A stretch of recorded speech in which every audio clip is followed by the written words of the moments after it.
Donc bonjour à toutes, bonjour à tous. Une petite vidéo express pour donner des précisions sur ma vidéo d'hier sur le Bushido et sur le régime 90-10. Alors le 90-10, c'était un scientifique sud-africain du Cap, un des plus grands spécialistes mondiaux dans le sport et nutrition sportive, qui est le docteur Tim Noakes.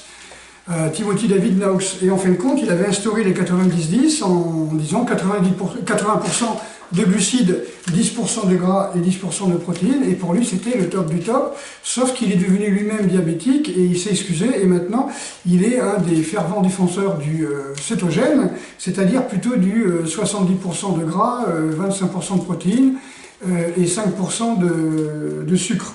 Voilà, donc il établit des tables qu'on appelle les listes CETO-LCHF, qu'on appelle liste de Tim Noakes. Voilà, donc ça c'était pour lui.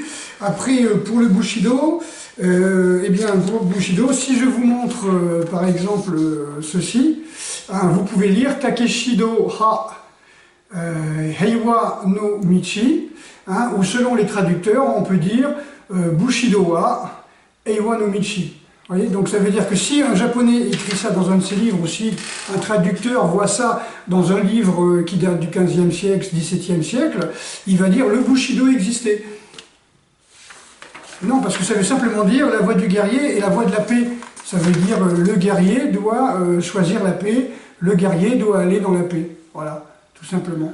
La voie du guerrier est de chercher la paix. C'est ça que ça veut dire. Ça ne veut pas dire le Bushido, code d'honneur des samouraïs hypothétique, c'est la voie de la paix.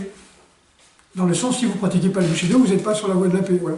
Donc, moi je vois Takeshido, et beaucoup ils liront Bushido.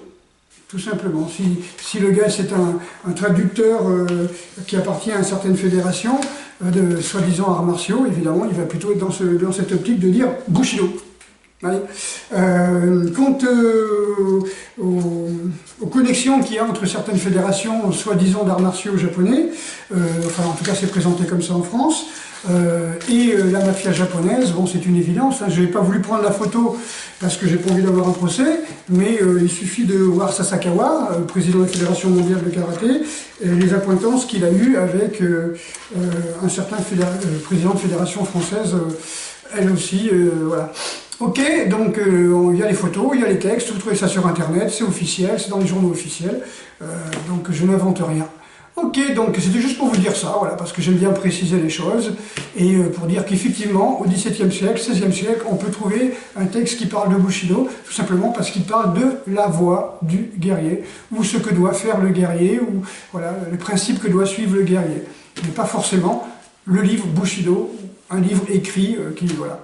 Ok, et c'est comme le Hagakure, il a été écrit, il est resté dans le petit monde, on va dire, de la caste guerrière, mais en plus du clan.